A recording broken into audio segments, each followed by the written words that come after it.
goes, Filipinos? Magandang umaga po. Tanong nga ng mga Briton, are you alright? My name is Paul. I live here in the UK for 13 years and just want to share my experiences, struggles, and happiness as a migrant Filipino living here in the United Kingdom of Great Britain. But before we start, please kindly like, subscribe, and click that notification for you to be updated for my future vlog. Ang United Kingdom ay isang malaking bayan na binubuo ng 4 na bansa. Ito po ay ang England, Wales, Scotland, and Northern Ireland. Ang probinsya dito sa UK ay mas kilala sa ngalang countryside at napakaganda niya. Nandyan din ang mga historical cities katulad ng London na punong-puno ng buhay. Ang UK ay kilala sa mga famous English landmarks katulad ng Stonehenge at Big Ben. Hindi ba ang ganda manirahan dito?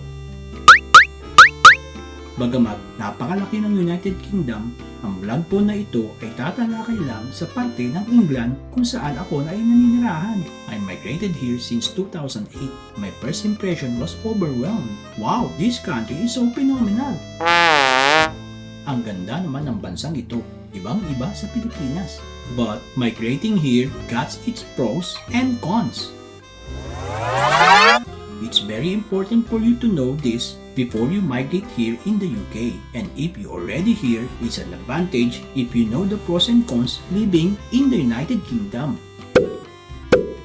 Ano ba ang mga ito? Kakayanin mo bang malagpasan ang mga cons ng living here in the UK?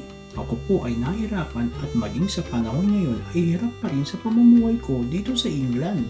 Hindi lang dahil sa pera o hindi sa pag-adjust sa uri ng pamumuhay dito.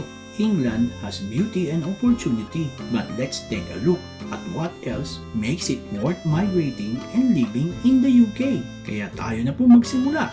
Filipinos, the pros and cons of migrating and living here in the United Kingdom. Part 1. Number 1. Pro. NHS or National Health Service equals free healthcare. Ang United Kingdom po ay may uri ng healthcare na katulad ng New Zealand. Ito po ay two-tiered system na kadalasan ay libre sa mga citizens ng UK. O pwede ka naman ding magbayad ng upgraded treatment or private care. Ang free healthcare system dito na kilala bilang NHS o National Health Service ay pinopondohan ng UK government sa pamamagitan ng buwis ng mga mamamayan nito. Oh man! At sinisigurado na lahat ng British citizen na may injury o may sakit ay may kaukulang access sa doktor, nurse, gamot at ospital. Bilang isang migranteng Pinoy, napakalaking tulong sa akin ng NHS. Ako po ay may diabetes. Ang aking check-up at gamot ay libre. At kung may mga clinical procedure na dapat gawin sa akin, wala din po akong babayaran. At ang pinakamaganda dito, sa karamihan ng treatment, kadalasan ay unlimited. Nice! O saan ka pa? Sa Pilipinas kaya, ang hirap magkasakit, mamamatay ka sa bills mo at hindi sa sakit mo. Oh no! Cons, NHS is super slow. Mabagal.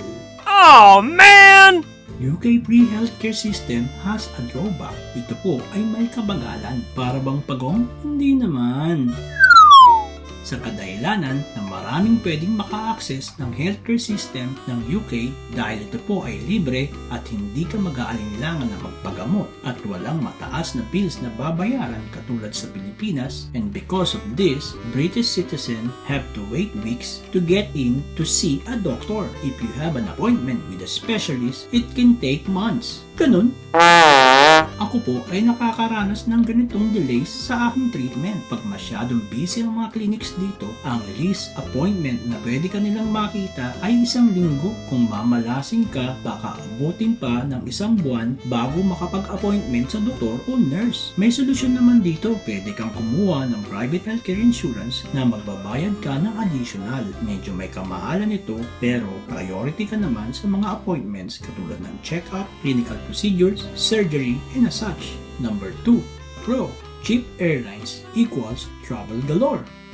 Isa sa mga kadahilanan kung bakit marami sa mga biyahero ang naninirahan dito sa UK ay ang murang offer ng mga airlines, partikular sa mga biyaheng patungong Europa. Hindi lang yon, isipin ninyo kung manggagaling ka dito sa UK at pupunta ka sa Paris, it will only take you 1 hour and 15 minutes or 1 hour and 45 minutes. It depends on what airlines you're flying. Hindi ba ang lapit lang? Yes!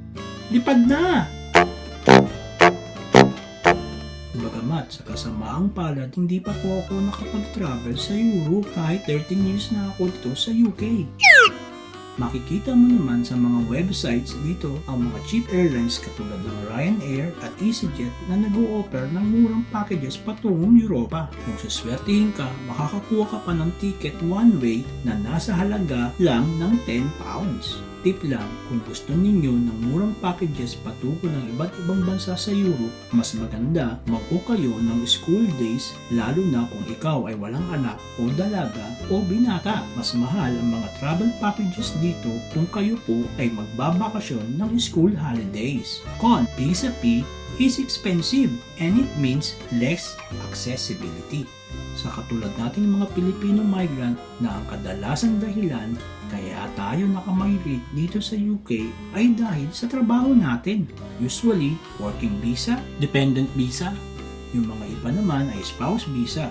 Alam naman natin ang hirap at gastos ng pagkuha ng visa dito sa United Kingdom. Para po sa Tier 2 General, where a certificate of sponsorship is for a period of 3 years or less is equivalent to 39,700 pesos. At para naman po sa General, if the cost is a period of 3 years or more is equivalent to 79,400 pesos. Ang mahal naman!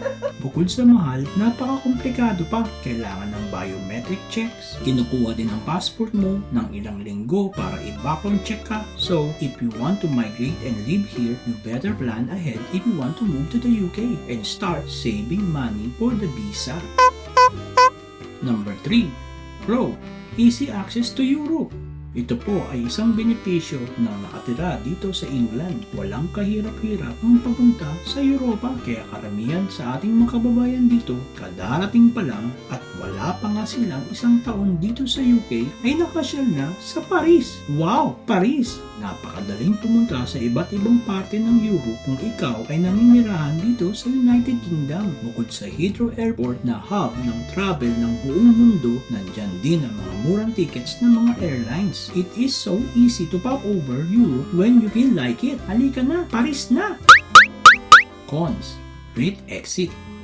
Dahil po sa dami ng mga migrant people na pumupunta dito sa UK, lalo na sa mga bayan ng Eastern Europe, ito po ay kinabahala ng UK government. Kaya diyan po nabuhay ang Great Exit. Gusto ng UK na makontrol nila ang kanilang mga borders, mabawasan ang migration na sa tingin nila ay nakakasira sa kanilang ekonomiya. This is all about politics, and their solution is to leave the European Union. Sa ngayon, hirap ang UK dahil sa Great Exit. Kung ikaw ay British citizen, pwede ka pating mag-travel sa EU freely. You can just use your passport to enter the EU countries. British passport holders can stay for a maximum of 90 days per 180 period for tourism or business purposes, visa-free with ETS. Nung wala pang Great Exit, kung ikaw ay British passport, pwede kang magtagal o magtrabaho ng walang visa sa EU countries. Karamihan sa mga retirees dito sa UK ay pumupunta sa France para dun na manirahan. So remember that the UK is now not technically a part of Europe when you visit, and their passport aren't quite as desirable as they once were.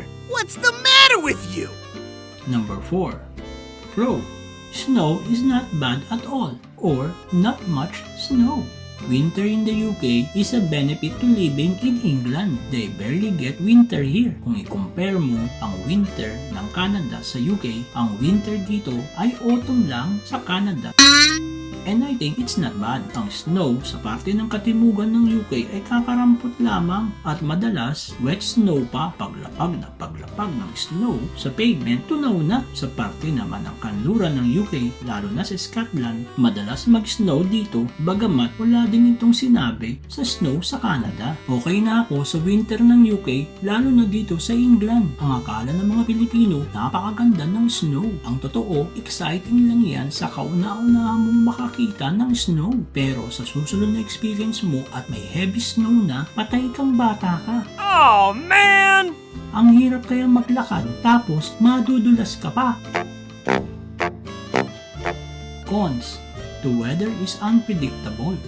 Yes, ang forecast sa araw na ito ay rainy, so expecting ka na uulan. Ikaw naman, i-prepare ka pa at nagdala ng payong mo at raincoat. Paglabas mo ng bahay, biglang umaraw. Ano ba talaga? Uulan o aaraw? Sabi ng app, uulan. You cannot rely to your weather apps. Ang pwede kong masabi, maulan sa UK. Pero ang totoo, kahit maulan, dry pa din ang kapaligiran. Bihira kang pawisan. Hindi katulad sa Pilipinas. Ang totoo ay malamig dito. Sa summer months nila, lalo na sa pagpasok ng June hanggang August, dito ka makakaranas ng pawisan. At ang heat wave dito, sa aking experience, ay umaabot ng 1 linggo lang. The rain here is usually pretty light, nothing compares to the Philippines. That make it easy to go on with your life. Walang masyadong bagyo dito. Ang killjoy lang ay it puts a damper on fun day trips and hikes. Bad trip kung ikaw ay mamamasyal dahil pasulpot-sulpot si ulan. If you're planning to live here in the UK, you'll definitely need to invest in some wellies and an umbrella. Number 5. Pro. British people are polite. Magagalang ang mga tao dito. The level of politeness among British people may surprise you at first, as it's certainly more than in some other countries. Madalas silang magsabi ng thank you kahit ang sitwasyon ay hindi dapat ipagpasalamat. They will also greet you good morning and always ask you, are you alright? Wala namang masamang ibig sabihin yun. Sa kanila, ganyan sila mga musta. At kung may papasuyo sila sa'yo, lagi nakakabit ang word na please. British people are taught the importance of saying please, thank you, and sorry. Manners are extremely important to British people and failing to observe them is seen as incredibly rude. Hey, what's all the hubbub? Cons. British people are very reserved and private. Isa sa mga bagay-bagay na napansin ko dito sa UK ay mahilig ang mga Briton sa small talk. Oh, man! Sisimulan kanilang tanungin ng are you alright? At pagkatapos ng konting kamustahan at pag ikaw ay nagsimula ng magkwento ng mahaba, mapapansin mo ang mga gestures nila na hindi sila interesado sa kwento mo. This is the common stereotypes of British people is that they are unfriendly. The idea that they are unfriendly comes from their reserved manner. Hindi katulad ng ibang European people, ang mga Briton ay hindi mahilig sa hugging and kissing in public. Kahit nga ang mga British couples, you will seldom see them a display of public affection. Hindi mo makikita na pag-usap sila sa mga strangers. Hindi din sila palakibo, kadalasan tahimik sila at pinipili din ang kausap. What's the matter with you? Ang pakiramdam ko nung unang dumating ako dito, ang suplado at suplada nila. Hindi rin sila basta nagsasabi ng kanilang personal life, especially kung bago kanilang kakilala. It doesn't mean that British people are unfriendly, it's just the way they are. Number 6. Pro. Good working opportunities. Ang United Kingdom ay isang maunlad na bansa. Napakadaming oportunidad sa iyo na makahanap ng trabaho dito, lalo na kung ikaw ay naninirahan sa London o sa mga big cities katulad ng Birmingham, Manchester, Cardiff, Edinburgh at Glasgow, na kung saan nandito ang mga malaking kumpanya na pwedeng magbigay sa iyo ng maayos na trabaho. Con. Foreign people struggle to find work and a lot of jobs are in the south. If you don't speak English fluently and don't have the proper visa to be here in the UK, you will struggle to find a job. What? Napaka-strict ng pulisiya ng UK sa larangan ng pagtatrabaho dito. Kailangan well-documented ka. Hindi po pwede dito yung tago ka ng tago o TNT. Oh, no! Bagamat may mga nagsasabi na mayroon din namang nakakalusot. Sa aking pananaw, mahirap maging illegal dito sa UK. Ang unang-unang hahanapin ng employer ay ang visa mo. Kung wala kang proper na visa to work here, sorry, no job for you. Kung ikaw ay tourist at nagbabalak na mag-apply ng job dito, kailangan mong maghanap maghahanap ng employer na mag-i-sponsor sa'yo. Kadalasan, problema yan kasi ang mga kumpanya dito ay ayaw nila na mag-asikaso ng working visa. Mas gugustuhin na nilang mag-hire ng British citizen dahil wala na silang problema dito. Pagdating naman sa pag-i-English, tayo namang mga Pilipino ay may kagalingan dyan, kaya no problem sa atin yan. Sa totoo lang, ang bulto ng trabaho dito ay nasa south part ng UK, lalo na sa London. Parang katulad din sa atin, nasa Metro Manila din ang pinakamaraming oportunidad pagdating sa paghahanap ng trabaho. Bagamat ginagawa na din ng UK government na ma-diverse ang mga malalaking kumpanya na pumunta sa north part of United Kingdom. UK is definitely a place to go if you want to feel like you're traveling the world, just the places you eat and the people you meet. Kaya para sa mga Pilipino na nagbabalak pumunta dito sa UK, napakadami pong pros and cons na pwede ninyong pag-aralan bago kayo mag-migrate dito. Masasabi ko na hindi lahat ay pwede dito sa UK. Kung mahina ang loob mo at sa tingin mo madidepress ka, huwag ka nang tumuloy. Ang importante, masaya ka sa gagawin mo. Sa susunod, tatalakayin po natin ang natitirang pros and cons ng migrating and living here in the UK. Kala ninyo, yun lang, madami pa. Gaya nga po ng sabi ni William Shakespeare na dati pong English playwright, poet, and actor, he is widely regarded as the greatest writer in English language and greatest dramatist. He is often England's national poet and the bard of Avon, Heaven take thy soul, and England keep my bones.